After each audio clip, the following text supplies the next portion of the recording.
Hi everyone, I thought I'd do this week's weekly guidance from Ant in the Garden.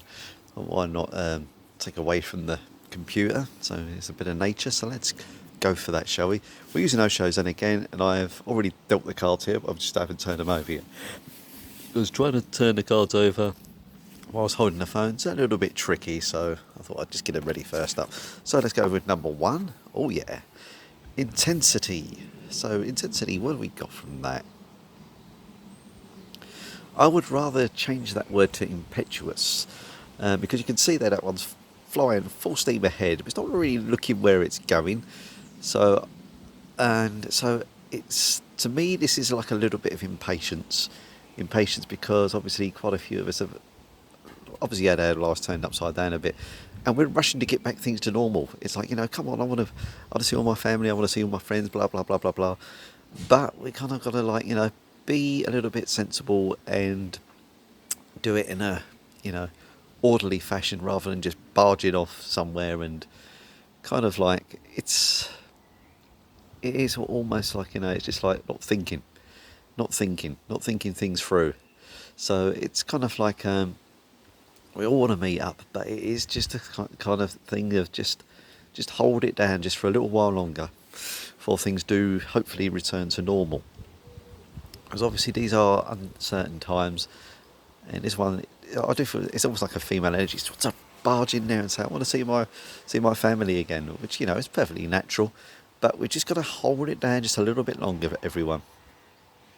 That's kind of what I'm getting going on here. So, because this one's just trying to break out the cage. There is a strange cage there where we are being kind of held back a bit, but we just need to hold it down. Things will change pretty soon, I feel.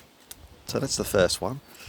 Second up, tuning in. Oh, look at all these doubts there. Look, I don't know if you can see that great, but there are little doubts clawing at someone's mind. And we have to beware our minds. Our minds are curious things, and the biggest people that set us back are ourselves. It's all self-sabotage going on there, and it's like, what if this happened? What if that happens? What would I do in this situation? And it's like a cloud, it's like a fog, and it is just zapping our energy. Just zapping our energy, terrified to do anything, because you think, oh, this could go wrong, that could go wrong. But this lady here, she's actually distancing herself from kind of putting her own protection up, going within. It kind of like forces those doubts to suddenly, they're almost like scampering away. They're almost saying, I can't get to her anymore. It's like her inner demons are just being pushed down into the sink and being flushed away. So this to me is, and obviously not right now, we can do that, through healing, meditation, whatever. Now's the perfect time to really just tune into yourself. I mean, it says turning in, I prefer tuning in myself. And just be at peace, because it's lovely, emotions are calm, all those little doubts. It's almost saying like, okay, I hear you what you got to say, but just walk on by because I'm not listening. That's the best thing, because doubts can soon turn into anxiety, and we don't want to be going there, do we? Okay, and finally, I like this, and very much similar to what we just had, isn't it? Inner voice, turning in, or as I said, tuning in. And it is, again, it's that calmness of mind. And again, a lot of us at the moment, we are being forced to just literally just stop and tune into ourselves, tune into our higher self, and pay attention. Because I hear a lot of people turning into their higher selves, and suddenly they're doing unusual things, shall we say, which I don't doubt that's very much what your higher self is really telling you to do. So kind of like do keep it real. Your higher self won't steer you down the wrong path, but it kind of will make you analyse what's real and what's not. And what I get as well, it's like, trust your own voice. There's a lot of scare stories going on out there at the moment, from both official sources, shall we say, and unofficial sources. And somewhere in the middle, there's the truth. That's what I'm going to say out there.